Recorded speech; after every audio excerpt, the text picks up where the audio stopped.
Bonjour.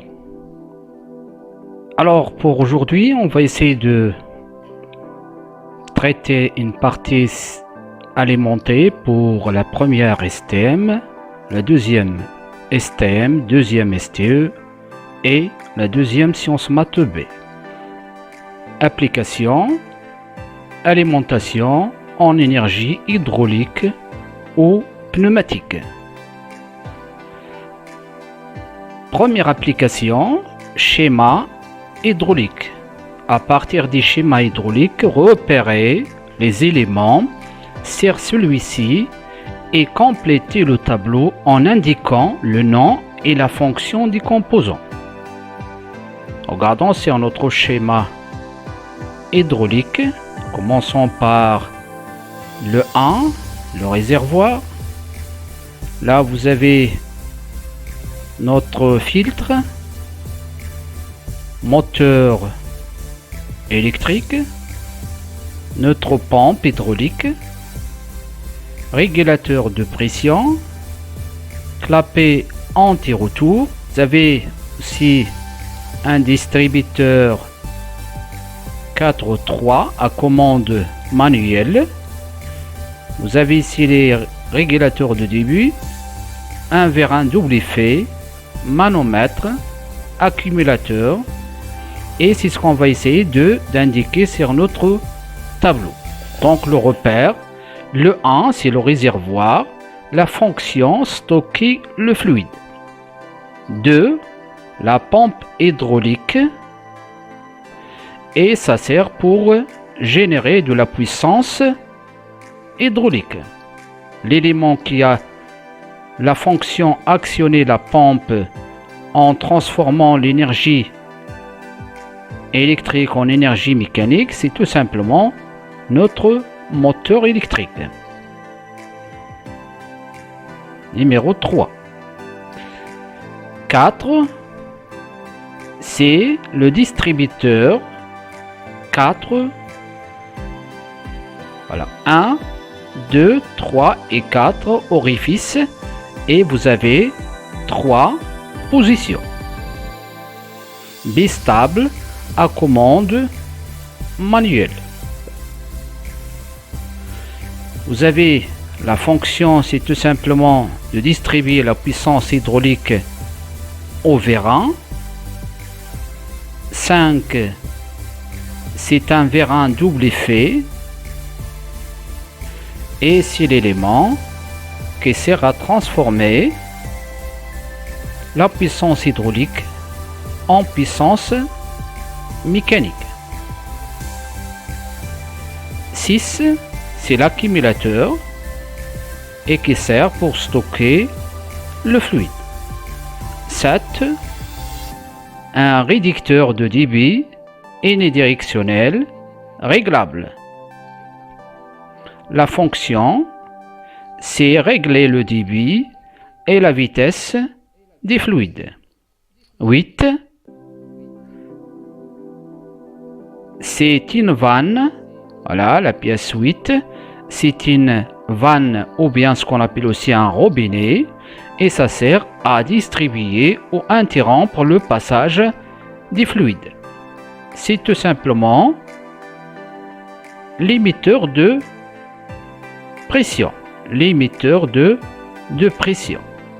Ça sert à protéger l'installation contre les surpressions. 10, c'est un filtre. Il empêche les impuretés de s'infiltrer dans les organes sensibles de l'installation. 11, c'est un manomètre qui sert tout simplement à indiquer la valeur de la pression. 12, c'est le clapet anti-retour avec ressort. Et la fonction, c'est autoriser le passage des fluides dans un seul sens.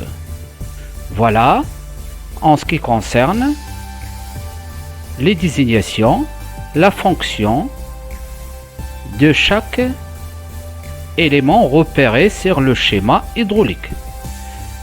Deuxième application, schéma toujours hydraulique pour notre vérin double effet dans sa position de sortie et dans sa position d'entrée.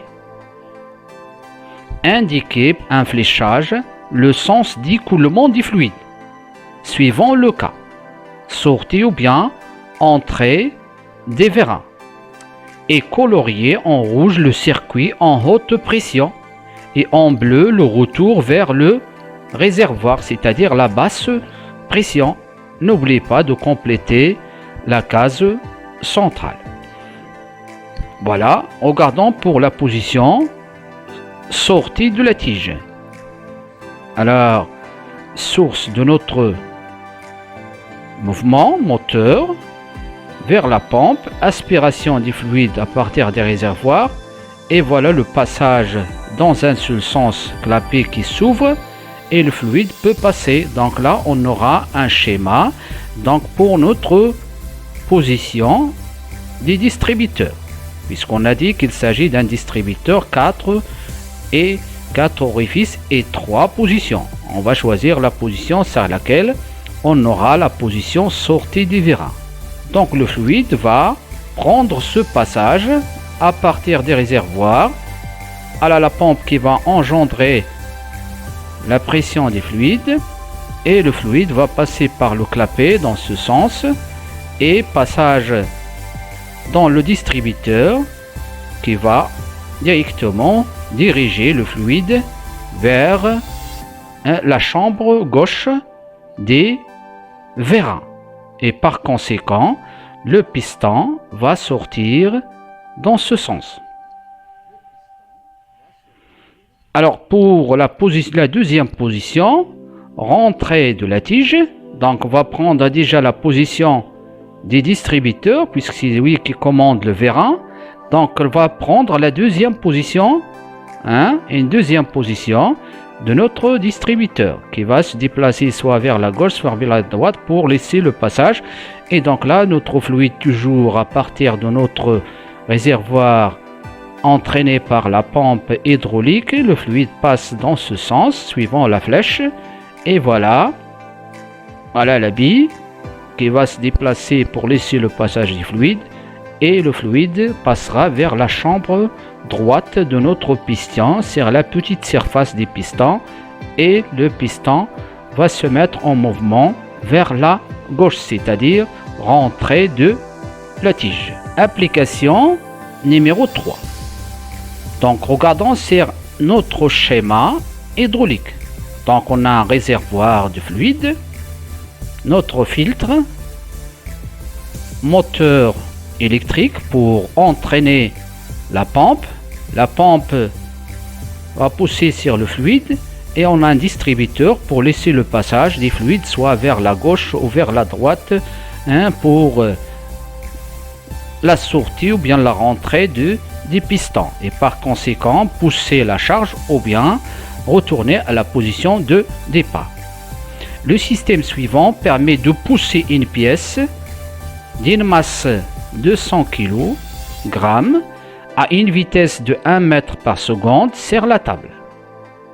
Il comporte un vérin de diamètre 32, la grande D, c'est-à-dire le diamètre 12 poussées, et une pompe qui tourne à 1500 tours minute. Sachant que l'effort à fournir pour pousser ou pour déplacer la pièce est de 800 newtons. Calculez les valeurs suivantes. Première question, calculer la pression de la pompe. Donc la pression dans la pompe, la pression est toujours égale à la force sur la section. Alors pour notre cas ici, voilà l'actionneur, c'est le vérin.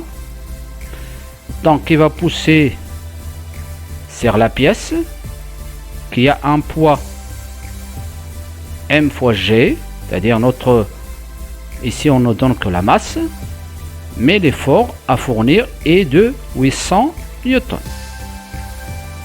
Rappel, la pression est toujours égale l'effort sur la section. P égale F sur état S. Et état, c'est tout simplement le rendement du vérin. Faites attention toujours à cette relation importante. P toujours égale, dans un vérin, la pression de le vérin est égale à la force de pousser. La force, c'est état fois S, la section. État, c'est le rendement des vérins. Alors, les unités aussi, c'est très important. Donc, pour la pression, donc 1 Pascal est toujours égal à 1 Newton par mètre au carré. Et parfois, on vous donne la pression en bar, donc 1 bar égale 10 puissance 5 Pascal. On a aussi les mégapascales, méga 10 puissance 6 Pascal, ou bien tout simplement 1 Newton par millimètre au carré. Donc ces rappels sont très importants, surtout pour cette relation. Il ne faut pas oublier de diviser par le rendement. Alors pour notre exercice, ici on ne nous donne pas le rendement des vérins, ceci veut dire automatiquement que le rendement est égal à 1. Si on ne nous donne pas de rendement, ceci veut dire que le rendement est égal à 1. On va le considérer égal à 1 pour notre vérin. Et on va appliquer la relation, notre relation. Donc ici, vous avez la pression est égale à F sur ρ sur le rendement fois S. N'oublions pas le rendement fois S. Et le rendement est égal à 1. Donc automatiquement, ça sera F divisé par S. Et la section, c'est la section, la plus grande section puisqu'on pousse, c'est la section de poussée, c'est la grande section de notre vérin. Et c'est une section qui est circulaire, donc là c'est un disque. Et la section est égale toujours P fois D au carré sur 4. Ou bien tout simplement pi fois r au carré. La section est égale r p fois r au carré. Application numérique. L'effort 800, voilà, on nous donne déjà l'effort 800 fois 4, là dans le dénominateur, et P fois le diamètre qu'on nous donne 32. Et donc là, on aura directement une pression, la force en newton et la section en millimètre au carré. Donc 0,99 newton par millimètre au carré. Donc ce qui est très important, c'est de ne pas oublier de diviser par le rendement si on vous donne un rendement qui est différent à la valeur de 1. Deuxième question, déterminer le débit de la pompe. Sabib, al-hajbi, l'ilmidakha. Q est égal toujours à S fois V. S c'est la section et V c'est la vitesse. Donc section en mètres au carré, la vitesse en mètres par seconde, et donc là on aura un débit toujours en mètres cubes par seconde. Mètres cubes par seconde. Alors la section c'est P fois D au carré sur 4 fois la vitesse. Application numérique. Là le diamètre, on nous donne le diamètre en millimètres. On va le convertir en mètres. Donc c'est-à-dire multiplié par 10 moins 3. Et puis la vitesse il est donné, c'est 1 mètre par seconde. Et en faisant l'application numérique, ça nous donne 8, 10 moins 4 mètres cubes par seconde. Ça concerne le débit de la pompe. Alors, la cylindrée, troisième question, déterminer la cylindrée de la pompe. Lorsque vous entendez parler d'une cylindrée, c'est tout simplement le volume déplacé. Le volume du liquide déplacé. Donc là, on nous donne le début qui est toujours égal pour un tour. La cylindrée, donc on a dit que c'est le volume déplacé pour un tour. Donc Q est toujours égal, le débit toujours égal, la cylindrée multipliée par N.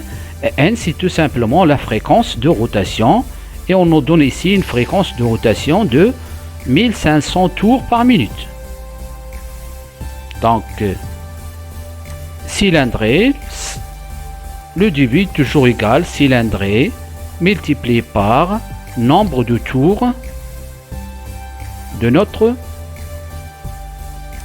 pompe. Alors, la cylindrée est égale, le débit sur N, cylindrée est égale, donc là, le débit, on l'a déjà sur 1500, mais 1500, il est donné en tours par minute. Il faut toujours convertir en tours par seconde, puisque on a ici le mètre cube par seconde pour le débit. Mètre cube par seconde. Donc la cylindrée, ça sera en mètre cube et N, ça sera en tours par seconde. Donc tours par seconde, afin qu'on puisse avoir une formule homogène. Donc ceci nous permet de donner une valeur de 3210-6 mètres cubes. Donc faisons attention aux relations. Application numéro 4. Toujours notre schéma hydraulique. On a une pompe qui permet d'actionner un vérin par l'intermédiaire d'un distributeur. Caractéristiques: le diamètre des vérins 125 mm, diamètre de la tige des vérins 70 mm, le déplacement, c'est-à-dire la course des vérins 300 mm, la pompe, la pression 80 bars et la cylindrée c'est 50 cm3. Donc voilà en ce qui concerne les données. Calculez les valeurs suivantes. Donc arrêtez votre vidéo, prenez un stylo et un papier, feuille de papier et essayez de résoudre le problème. Première question, effort de sortie de la tige des vérins. Là. Alors on a dit tout à l'heure que la pression est égale à la force divisée par la section. Et la force est égale à la pression fois la section.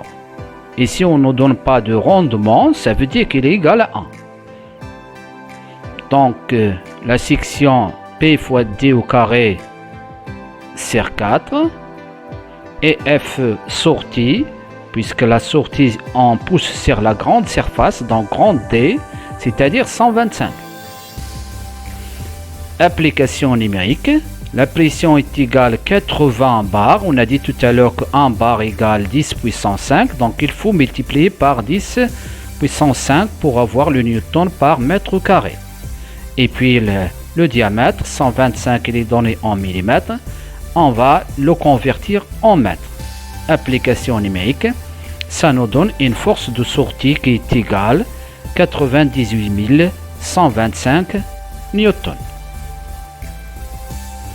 Deuxième question, c'est de calculer l'effort de rentrée de la tige du vérin.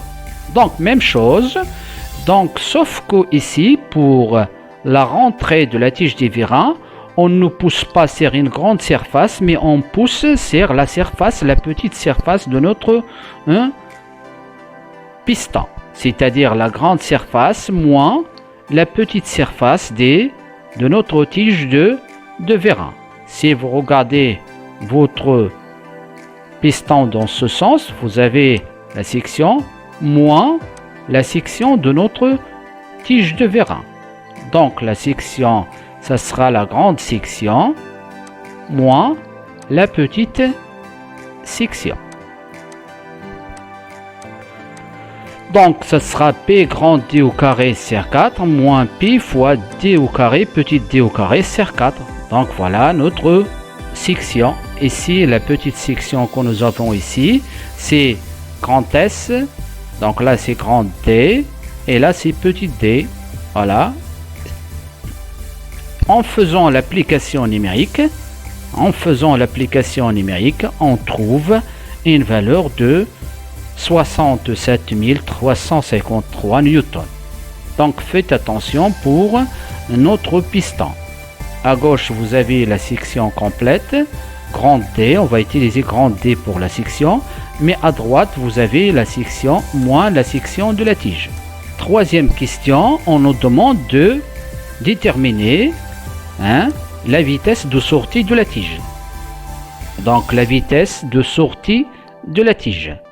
Donc ceci est égal, on va la déterminer à partir de notre débit de pompe. Le débit est toujours égal à la section fois la vitesse. Et on va travailler dans la sortie de notre tige. Donc la vitesse de sortie est égale le débit sur la section, la grande section, P fois grande D au carré sur 4. Et n'oublions pas que vous avez ici un débit qui est égal à 20. On nous donne un débit tout à l'heure qui est égal à 20 litres par minute. Alors 20 litres par minute, faites attention. Q est égal 20 litres par minute. Et nous, on va essayer tout simplement de faire la conversion. Donc toujours 1 litre est égal à 1 décimètre cube. 1 litre est égal à 1 décimètre cube. Donc ça sera 20 décimètres cubes par minute. Donc 20 décimètres cubes par 1 minute égale 60 secondes. Donc je peux trouver ici, donc ça, donc vous avez décimètres cubes et là vous avez 1 minute égale 60 secondes. Et ceci égale, donc pour avoir le mètre cube, donc ça sera 20 fois, pour avoir le mètre cube, donc fois décimètre cube vers mètre cube, c'est 10 moins 3. Donc 20 fois 10 moins 3, le tout divisé par 60, et on aura un débit, sabib, en mètre cube par seconde. Voilà, 10 moins 3 est divisé par 60 pour avoir le mètre cube par seconde. Et le diamètre, il est en mètres, 0,125, et on trouve une valeur de 0,027 mètres par seconde. La question numéro 4, c'est de chercher la vitesse, mais cette fois-ci pour la rentrée. Donc pareil que tout à l'heure. Donc toujours le début est égal à la vitesse d'entrée multipliée par la petite section, c'est-à-dire la section droite de notre piston, et non pas la section gauche. Ici, on a utilisé la section complète de notre piston. Voilà. Mais dans le sens, la question suivante, on va essayer tout simplement d'enlever la valeur de la section de la tige. Voilà. Donc ça sera, la tige il a un diamètre de 70 mm. Donc en mètres c'est 0,070. Donc ça sera P grand D au carré moins petit d au carré sur 4. Et toujours 10 moins 3, 60. C'est pour avoir le mètre cube par seconde. Donc on trouve une valeur de 0,039 mètres par seconde. Voilà en ce qui concerne notre vitesse d'entrée et la vitesse de sortie. Cinquième question, c'est de déterminer le temps de sortie de la tige. Le temps de sortie de la tige. On nous donne la course, c'est-à-dire le déplacement total de la tige. Et toujours, hein, D est égal la vitesse fois le temps. Et pour chercher la distance parcourue ici, c'est la course, la vitesse fois le temps, et le temps est égal course sur la vitesse de sortie. Il faut mettre ici VS. Et puis, on va calculer le temps de sortie. C'est égal, la course c'est 300 mm, donc 10 moins 3 pour avoir le mètre, et 0,027 hein, pour la vitesse mètre par seconde. Et les mètres, ça se simplifie, on aura une valeur de 11,11 secondes. La question numéro 6, le temps de rentrée de la tige. Pareil comme tout à l'heure, mais cette fois-ci, on va utiliser tout simplement la vitesse, non pas la vitesse de sortie, mais la vitesse d'entrée qui était d'une valeur de 0,039. Donc, course sur tout simplement la vitesse. Ça sera 7,69 secondes. Question suivante. Calculer la puissance de sortie de la tige. Alors, puissance de sortie, puisque la tige a un mouvement de translation, la puissance pour un mouvement de translation est toujours égale la force fois la vitesse. Puissance sortie égale force de sortie fois la vitesse de sortie. Et ces deux valeurs-là, on a déjà déterminé les deux valeurs. Donc PS égale la force fois la vitesse de sortie. C'est à peu près égal en application numérique 2650 watts. C'est égal aussi à 2,65 kW. Même chose pour la rentrée. Donc la puissance est toujours la force fois la vitesse, mais cette fois-ci pour la vitesse d'entrée et la force d'entrée, ça on l'a déjà déterminé. Il faut faire tout simplement l'application numérique. Une valeur de 2627 watts, 262 kW. Application numéro 5.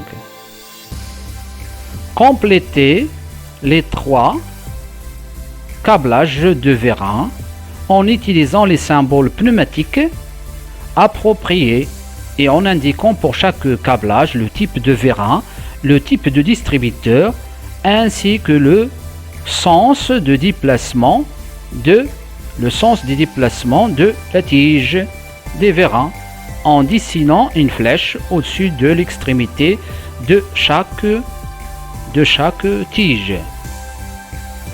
Alors ici pour notre type de vérin, donc ici il s'agit d'un vérin double effet.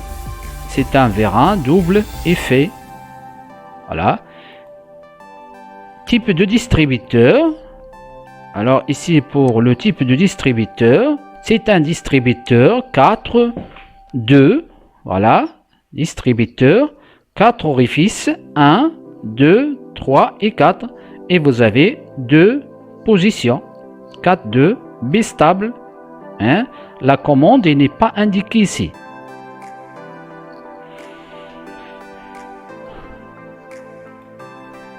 Suite.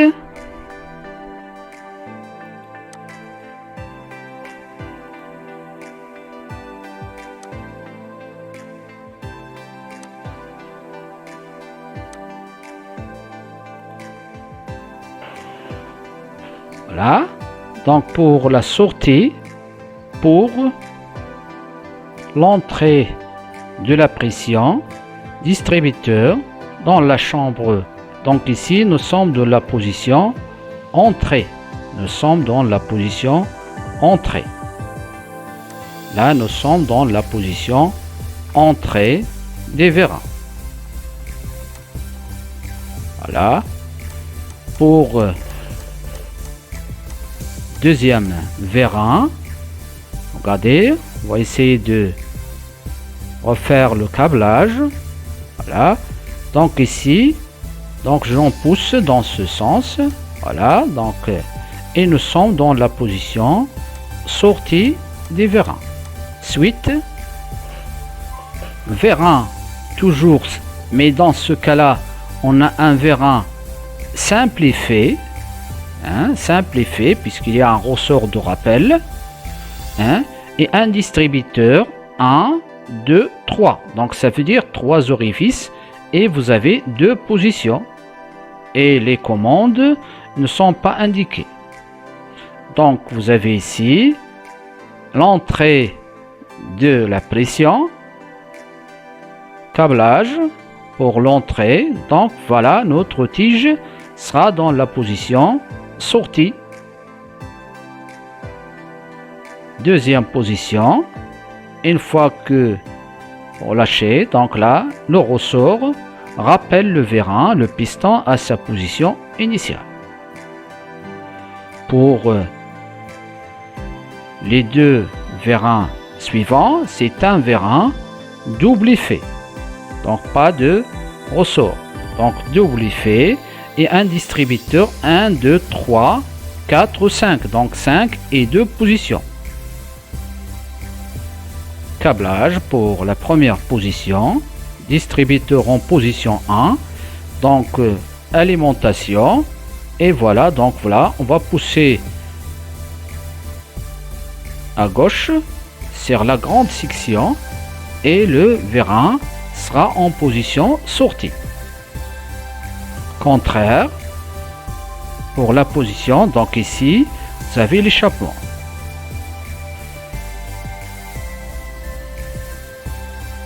Deuxième vérin, voilà, donc nous sommes dans alimentation. Vous alimentez la petite section, c'est-à-dire à droite, le vérin sera dans la position entrée, et pour ce qui était à gauche, donc ça sera vers l'échappement. Application numéro 6, ça concerne une presse hydraulique. Donc presse hydraulique, voilà, soit le schéma d'une presse hydraulique suivant. Donc si on regarde sur le schéma, vous avez ici le 1, donc là c'est tout simplement un moteur triphasé, voilà, la pompe hydraulique numéro 2, réservoir, filtre, et puis clapet anti-retour, manomètre, régulateur de pression, et vous avez directement vers le distributeur, et c'est un distributeur 1, 2, 3, 4 et 3 positions, donc 4 orifices, 3 positions, et vous avez la manœuvre manuelle, plus des ressorts de rappel. Manœuvre manuelle, et là vers le vérin double effet, voilà, montée et descente de notre piston. Donc voilà pour notre schéma hydraulique qui est composé, premièrement on a dit tout à l'heure, d'un moteur et d'une pompe. Moteur triphasé plus pompe. La pompe, fait attention, toujours 2 orifices. Un orifice d'entrée des fluides, un orifice de sortie. Aspiration, refoulement. Aspiration, refoulement. Là, le moteur électrique pour entraîner la pompe.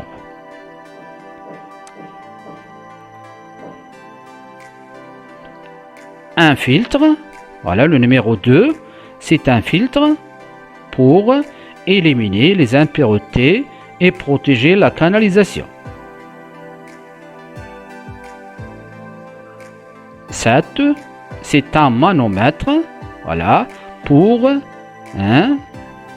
mesurer la valeur de la pression. 5, c'est tout simplement un clapet anti-retour. Voilà, vous avez ici un ressort et là l'ouverture au passage des fluides, ouvert ou fermé, mais on a le passage que dans un seul sens. C'est comme l'exemple de la valve de votre chambre à air de bicyclette.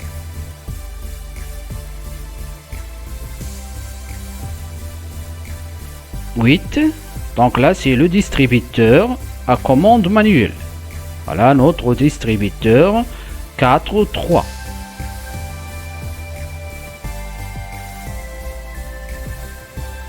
9, c'est un vérin double effet. Vérin composé des corps plus le piston et la tige.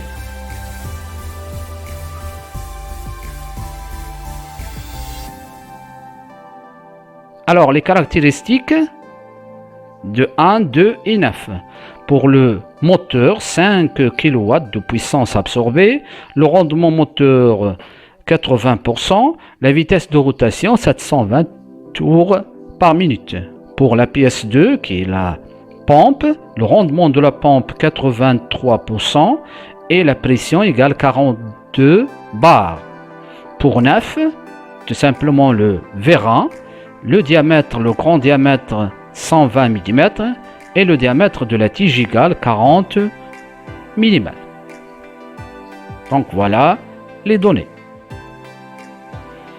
Travail à faire. Compléter le tableau suivant. Alors on va compléter le tableau en donnant le nom complet de l'élément 1, 2, 5, 8, 9 et la fonction de chaque élément. Donc 1, 2, 8 et 9. Donc 1 c'est tout simplement le moteur électrique, la pompe hydraulique, le distributeur 4-3, le vérin, double effet. Donc c'est ce qu'on va essayer de noter et pour chaque élément on va donner la fonction. Donc 1 c'est un moteur électrique triphasé. La fonction c'est convertir l'énergie électrique en énergie mécanique. 2. La pompe hydraulique c'est convertir l'énergie mécanique en énergie hydraulique.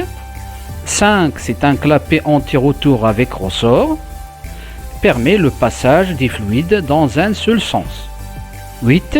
C'était le distributeur 4-3 monostable à commande manuelle. C'est distribuer le fluide au vérin. 9. Le vérin double effet qui sert à convertir l'énergie hydraulique en énergie mécanique. Deuxième question. Calculer le couple des moteurs développés par l'élément 1, c'est-à-dire couple moteur. Donc pour le moteur, on nous donne la puissance, le rendement et la vitesse de rotation. Et puisqu'il s'agit d'un moteur triphasé, donc là, un mouvement de rotation pour l'arbre, donc puissance égale couple fois oméga. Et voilà, donc puissance utile est égale le couple fois oméga, couple moteur, oméga moteur. Ça, c'est la puissance de sortie de notre moteur, c'est-à-dire sur l'arbre. Alors, le couple fois oméga, on ne nous donne pas oméga, on nous donne n, et oméga est égal de Pn sur 60, ou bien Pn sur 30. Or, pour chercher la puissance utile, on peut la déterminer à partir de la puissance absorbée et le rendement, puisque le rendement est égal puissance utile sur puissance absorbée. Donc la puissance utile égale le rendement fois la puissance absorbée. Et je remplace dans l'équation, donc rendement fois puissance absorbée égale couple fois Pn moteur sur 30. Et je détermine le couple à partir de cette relation-là. C'est égal 30, rendement PA sur P fois N. Voilà. Application numérique. On trouve une valeur de 53 newton mètre. Question numéro 3. Calculer la force développée par l'élément 9, c'est-à-dire le vérin, pendant sa sortie, c'est-à-dire la descente. Donc, pour avoir la sortie, donc on pousse sur la grande section.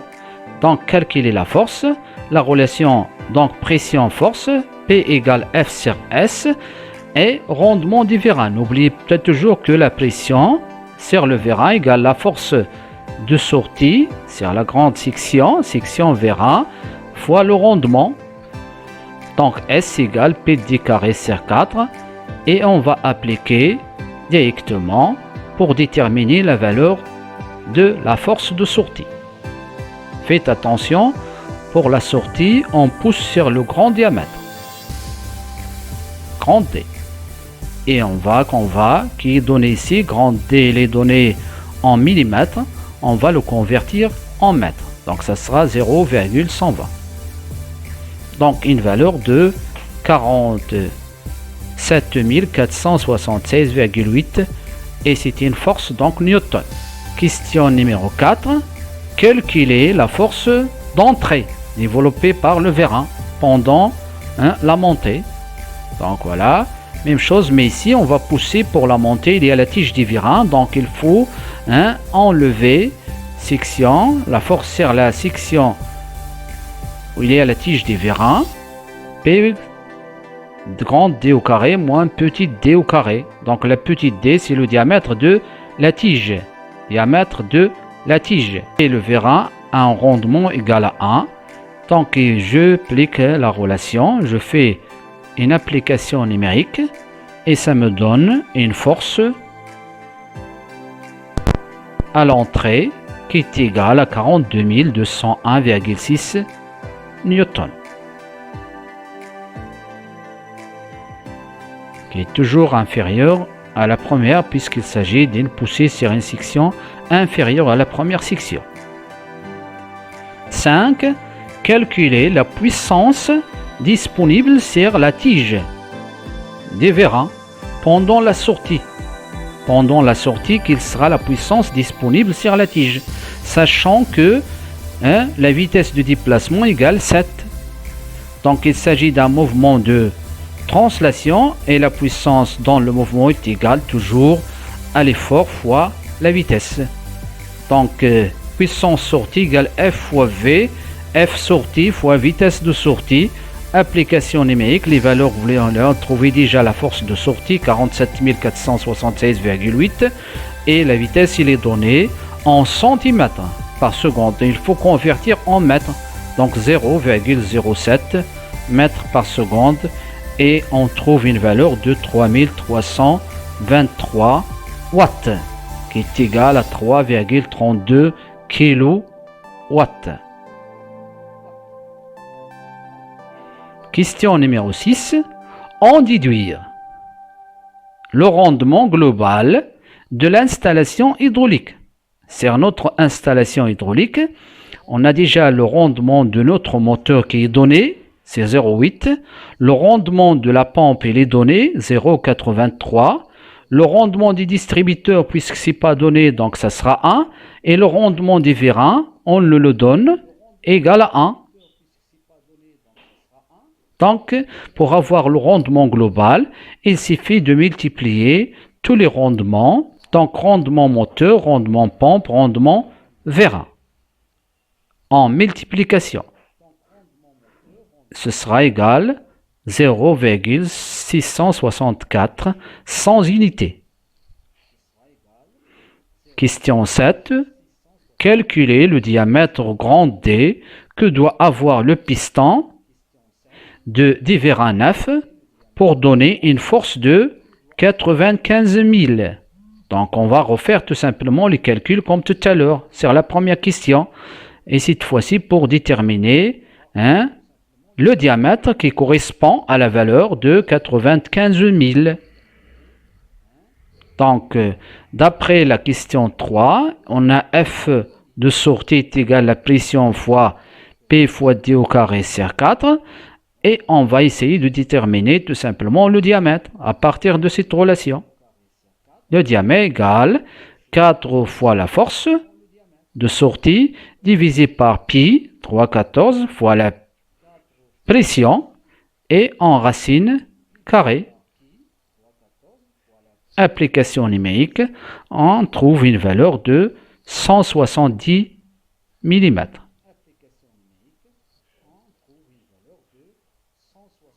Merci.